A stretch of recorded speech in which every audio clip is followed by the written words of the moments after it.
जय हिंद स्टूडेंट। हमारे चैनल का उद्देश्य आप सभी को सभी विषय का कंसेप्ट से तैयारी कराना है, जिससे आप सभी अपने गोल को प्राप्त कर सके तथा सफल स्टूडेंट बन सके। जय हिंद। आज हम लोग पढ़ने वाले हैं क्लास 12 ऑब्जेक्टिव इंग्लिश 6 मार्क्स वाला।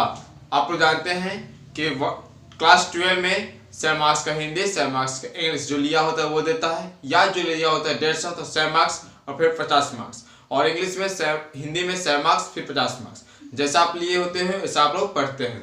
तो जो स्टूडेंट 6 मार्क्स इंग्लिश लिए हैं, इंग्लिश में 6 मार्क्स, आज उनके लिए काफी इंपॉर्टेंट क्वेश्चन है, जो कि हम लोग का चैप्टर जो हम लोग पढ़ते हैं एनसीईआरटी बुक, उससे पहले का ही चैप्टर है इंडियन सिविलाइजेशन एंड कल्चर। क्या है? Indian civilization and culture. तो देखिए सब्जेक्टिव एक आता है और ऑब्जेक्टिव कुछ रहता है। इस पार्ट के जितने भी ऑब्जेक्टिव होंगे आप लोगों को नेक्स्ट स्लाइड में दिया जाएगा, अभी समरी बताया जाएगा। जैसे आप लोगों को एक पार्ट का नाम दे दिया जाता है बोर्ड एग्जाम में, जैसे एग्जाम्पल पूछा जाता है कि निम्नलिखित में से किसी एक पर सारांश लिखिए, सारांश यानी समरी लिखिए, ठीक है। और दे दिया जाएगा Indian civilization culture, appearance of snoop, the artist, a child is born, और जो भी आप लोग को अच्छा से लिखने आ रहा हो उसके बारे में आप लोग लिख सकते हैं। तो सभी आज से हम लोग सभी विषयों को सारांश यानी समरी प्लस इसके जितने भी ऑब्जेक्टिव होंगे उस पर हम लोग चर्चा करते चलेंगे, ठीक है दोस्तों। अगर आपने अभी तक चैनल को सब्सक्राइब नहीं किया है, बेल आइकन घंटे को प्रेस नहीं किया है तो प्रेस कर लीजिएगा, ताकि आप लोग इसी से रिलेटेड वीडियो आप लोगों को मिलता रहे। चलिए दोस्तों शुरू करते हैं। तो देखिए पहले का पार्ट का नाम ही हम लोग का Indian civilization and culture. Indian civilization and culture, जिसके लेखक है महात्मा गांधी जी। कौन है? महात्मा गांधी, ठीक है। इनका जो जन्म हुआ था, अगर जन्म पूछ दे, क्योंकि आप लोग को ऑब्जेक्टिव में समय दिया जाएगा मात्र 1 सेकंड या 2 सेकंड के लिए, आप लोग को हल करना, अपने आप को जांचना है, ठीक है। तो जो इनका जो जन्म हुआ था, इनका जन्म हुआ था 1869 ईस्वी में, 2 अक्टूबर 1869 ईस्वी में, ठीक है। इनको नोबेल पुरस्कार पूछता है, निम्नलिखित में से किनको नोबेल पुरस्कार मिला है, तो इनको नोबेल पुरस्कार शायद नहीं मिला है, ठीक है। लेकिन घोषणा इनको जो नाम है उसमें दिया गया था, लेकिन इनको नहीं मिला है। और जो कि इनके बुक है वह है my experiment with truth, my experiment with truth. इनका किताब का नाम क्या है? My experiment with truth. पूछेंगे कि माई एक्सपेरिमेंट विथ ट्रुथ के लेखक कौन है, तो महात्मा गांधी जी। और थोड़ा जान लेते हैं इस पार्ट के बारे में, पहले इंग्लिश में जान लेते हैं इसकी समरी, और हिंदी में भी हम लोग समझने का प्रयास करेंगे। देखिए जो इंडियन सिविलाइजेशन एंड कल्चर है, यह एक निबंध है that present the ideas Mahatma Gandhi about, यानी इंडिया के जो सिविलाइजेशन यानी संस्कृति और सभ्यता है, इसके बारे में, सभ्यता और संस्कृति है, इसके बारे में जो वर्तमान में है, महात्मा गांधी जी इसके बारे में इस निबंध के माध्यम से बताने का प्रयास किए हैं। ही कंपेयर द इंडियन और एनिसेंट सिविलाइजेशन, यानी प्राचीन सभ्यता से और आधुनिक सभ्यता से इंडिया के जो सभ्यता है, संस्कृति है, उसको तुलना किए हैं, कंपेयर किए हैं विथ द वेस्टर्न और मॉडर्न सिविलाइजेशन, यानी जो पश्चिमी सभ्यता है इसके बारे में जानकारी हमें, और जो भारतीय सभ्यता है उससे भी तुलना किए हैं। देखिए दोस्तों, हम लोग ऑलरेडी वर्क 8 में पढ़ चुके हैं, जब अंग्रेजी शिक्षा एवं साधन में जो इतिहास में पढ़ते हैं, तो इसमें हम लोग जाने थे कि मैकाले के द्वारा भारत में अंग्रेजी शिक्षा को उच्च स्तरीय शिक्षा बना दिया गया था। 1813 ईस्वी में एक नियम भी लाया गया था, ठीक है, और शिक्षा अधिनियम भी बना दिया गया था, जो कि लॉर्ड मैकाले की नीति से ही आज भी हम लोग के देश में शिक्षा दी जाती है, उसी नीति से, ठीक है। तो उसमें भी, उस पाठ में भी महात्मा गांधी जी के द्वारा दिखाया गया है पश्चिमी सभ्यता और भारतीय सभ्यता के बारे में तुलना करते हुए दिखाया गया है। अभी हिंदी में हम लोग जानेंगे तो आप लोग पूरा क्लियर हो जाएगा। ही से वह कहते हैं कि Indian civilization develops mostly will western civilization, ठीक है, और spread immortally our civilization can teach the world, यानी जो हमारी सभ्यता है वो पूरे संसार को सिखाती है, पढ़ाती है, कुछ भी कह सकते हैं। भारतीय जो सभ्यता है उनके अनुसार जो पूरी सभ्यता है वो सबको सिखाती है। जो पश्चिमी सभ्यता है, ग्रीक है, यूनान है, रोमन है, इन सब की सभ्यता में क्या कमियां हैं, क्या विशेषता है, अभी हम लोग चर्चा करेंगे, ठीक है। तो our ancestor advice us and maintains distance from the use of machinery, यानी जो मशीनरी का यूज करते हैं हम लोग, क्योंकि इसका यूज हम लोग ये बता रहे हैं कि कम करना चाहिए, क्योंकि ये जो हमारे हाथ है पैर हैं इनको क्या बना देता है, पंगु बना देता है, कमजोर बना देता है गांधी जी के अनुसार। तभी तो ये देखते हैं आप लोग कि भारतीय जो आज़ादी हुई है इन्होंने चरखा बुढ़ापे समय तक भी चरखा का यूज किया है, औद्योगिक क्रांति में भी कम सहयोग दिए हैं, ठीक है। तो और जो भारतीय सभ्यता इसमें काफी इन्होंने योगदान दिया है, और कह सकते हैं कि एज ऑफ मशीनरी में पैरालाइज देखिए बता है, paralyse our hands and feets, यानी पैर और हमारे हाथ को बना देते हैं पंगु। They suggester our wants to lead to happy life, जो कि हमारे जो खुशहाली जो जीवन होते हैं मशीनरी जो सभ्यता होती है वह छीनने में मदद करती है। तो मशीनरी सभ्यता क्या कर रहे हैं, विरोध कर रहे हैं। Our civilization still alive will the other civilization of world died, जो कि अदर जो सिविलाइजेशन है मशीनरी का यूज कर रहे हैं उनकी जो सभ्यता है वह मरती हुई जा रही है। वी शुड ऑलवेज, वह हमेशा चाहते हैं value the glory and dignity of our civilization and culture, अपनी सभ्यता को हमेशा विकसित करना चाहते हैं। देखिए आपने अगर पाठ को भी नहीं पढ़ा हो तो थोड़े बहुत समझ गए होंगे जरूर, और समरी जो है अपने नोटबुक में लिख लीजिएगा, क्योंकि 4 देता हूँ समरी और एक जरूर इसमें से आप लोगों को लिखना होता है, जो कि 5 नंबर क्लियर होता है। थोड़ा बहुत इस पाठ के माध्यम से हिंदी में जान लेते हैं। देखिए तो महात्मा गांधी के द्वारा लिखा गया इंडियन सिविलाइजेशन एंड कल्चर, ठीक है, जो कि इन्होंने पश्चिमी सभ्यता क्यों तुलना की है, क्योंकि जो जापान की जो सभ्यता थी जापान लोगों ने वहां को क्या किया, अंगीकार कर दिया जो वहां की सभ्यता थी, और उनके वे बता रहे हैं कि जो चीनी भी सभ्यता थी वो प्राचीन सभ्यता से भटक गई, और हम लोगों ने देखा कि जो प्राचीन सभ्यता है और आधुनिक सभ्यता है काफी मिलता जुलता है। प्राचीन सभ्यता में हम लोग और उन्नत में थे, ठीक है, और उन्हें भटक ली। जैसे आप देखेंगे वर्ग 8 में पढ़े हैं कि जब विलियम जोन्स आया है उन्होंने क्या किया है कि फारसी सीखने के प्रयास किया, हिंदी सीखने का प्रयास किया जब अंग्रेज आए थे। तो महात्मा गांधी जी तो उनसे संघर्ष कर ही रहे थे, तो उन्होंने गीता हुआ, स्मृति हुआ, उपदेश हुआ, पुराण हुआ, जो पुराण की संख्या 18 उपदेश की संख्या 108 है, वेदों की संख्या 4 है, इन सभी को उन्होंने अंग्रेजी अनुवाद किया। और फिर क्या किया, पंचतंत्र हुआ, हितोपदेश हुआ, अंग्रेजी अनुवाद करके पढ़ना चाहा, भारतीय सभ्यता के बारे में जानना चाहा, और वो बोल रहे थे कि यहाँ की सभ्यता क्या है, पखंडवाद पर निर्भर है। किस पर, पखंडवाद पर। यहाँ के लोग सबसे अधिक धर्म पूजा करते हैं, ये सब बातों को उन्होंने काफी ध्यान दिया, ठीक है। इसके बाद से उन्होंने तुलना किया कि जो भारतीय सभ्यता है वो नैतिकता को उजागर करती है, अर्थात नैतिकता बोले तो यहाँ के लोग नैतिक भाव के होते हैं, अच्छे स्वभाव के होते हैं, या बोल सकते हैं कि यहाँ के लोग सबसे अधिक ईश्वर को मानते हैं, और पश्चिमी सभ्यता में ईश्वर का कोई अस्तित्व नहीं होता, ईश्वर का आकार रूप, वो लोग वहाँ उतना अंधविश्वास में नहीं रहते हैं। उन लोगों की जो सभ्यता है और नैतिकता है, और भारतीय जो सभ्यता है नैतिकता है। गांधी जी की दृष्टि के, गांधी जी के अनुसार आप लोगों के पाठ में बताया गया है, ठीक है। तो इनके बारे में हम थोड़ा जाने। और यहाँ का जो जन समुदाय है असभ्य है तथा वे किसी परिवर्तन को स्वीकार नहीं करते हैं।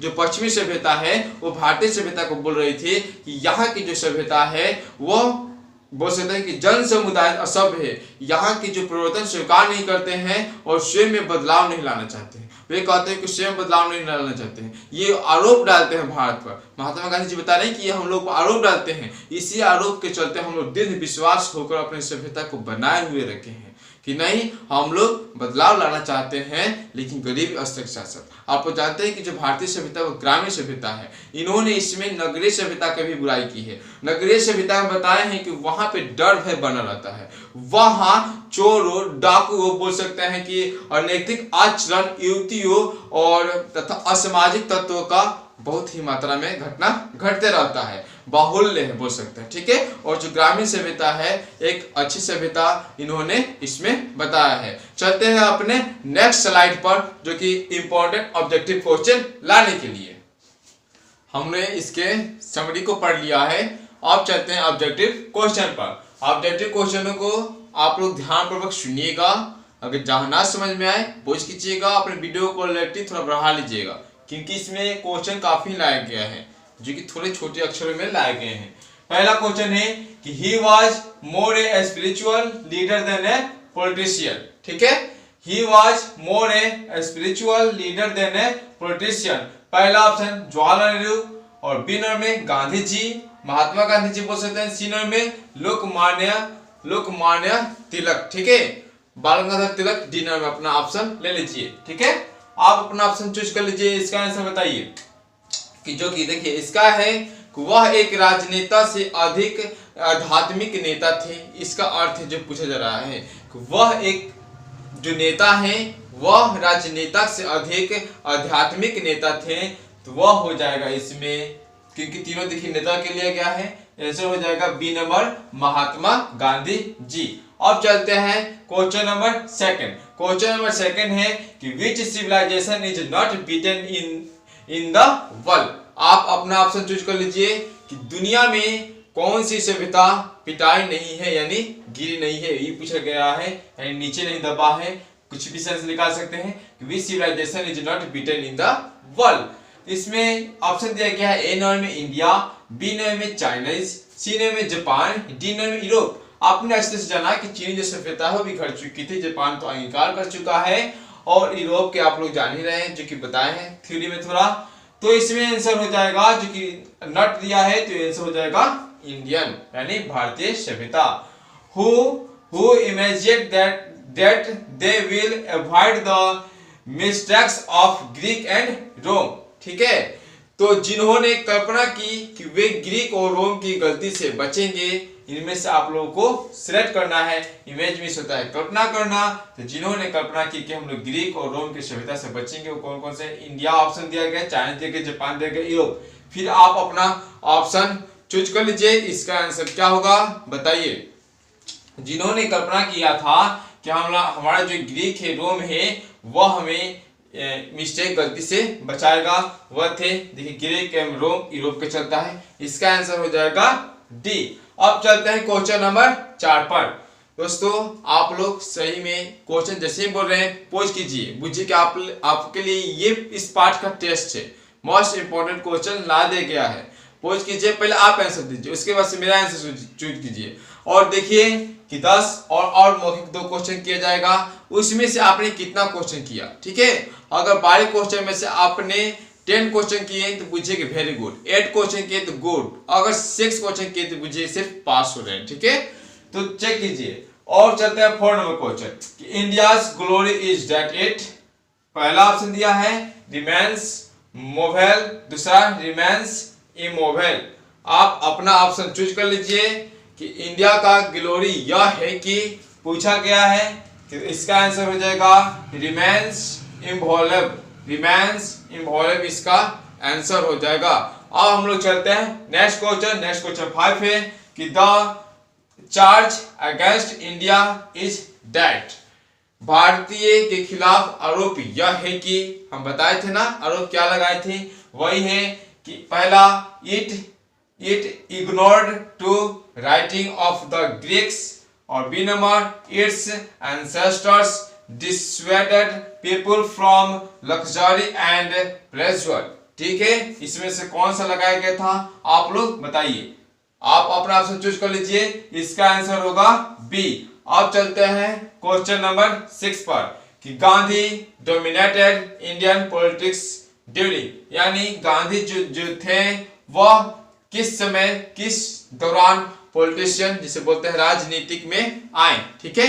ऑप्शन देखिए, ऑप्शन दिया है 1869 से 1948। ये किसी बात है, 1869 में तो खुद उनका जन्म हुआ है 2 अक्टूबर 1869, ये तो गलत, और बचपन से तो कोई राजनीति में आता नहीं है, ठीक है, ये गलत, ठीक है। अब बी नंबर चलते हैं 1919 से 1948। 1919 पर सोचने वाली बात हो सकती थी क्योंकि इस समय जलियांवाला बाग हत्याकांड हुआ था और तुर्क में खिलाफत आंदोलन चल रहा था, फिर भी ये ऑप्शन नहीं है। और सी नंबर जो 1915 से 1948 ये हो जाएगा सही, जिसे बोलते हैं गांधी युग भी बोलते हैं, ठीक है। और देखिए जो कि वो थे 1893 ईस्वी में अब्दुल्ला सेठ नामक व्यापारी में दक्षिण अफ्रीका के लिए गए थे केस लड़ने के लिए, वहां ने सबसे पहले सत्याग्रह पूछा जाए कि गांधी जी के द्वारा प्रथम सत्याग्रह दक्षिण अफ्रीका, लेकिन पूछा जाए कि भारत में उन्होंने सबसे पहले सत्याग्रह कब प्रयोग किया है तो चंपारण में, वो भी ना तो 1917 में, जो कि पश्चिम चंपारण के द्वारा उन्हें किया गया था नील विद्रोह के तहत, जो कि आप लोग वर्ग 8 में ही पढ़ चुके हैं। इसके बारे में विस्तार पूर्वक जानकारी, यहाँ पे थोड़ा जानकारी नहीं करेंगे।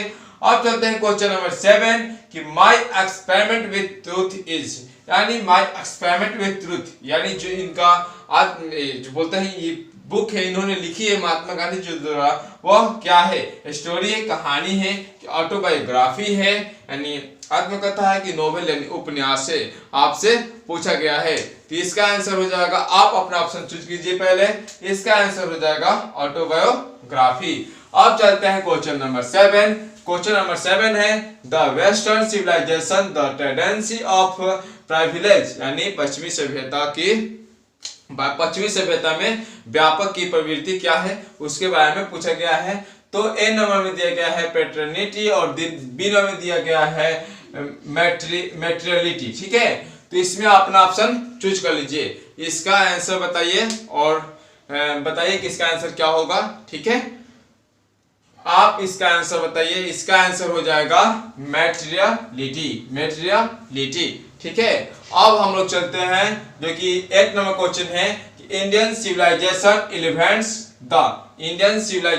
इलेवेंट्स द, ठीक है, यानी भारतीय सभ्यता उत्थान करती है।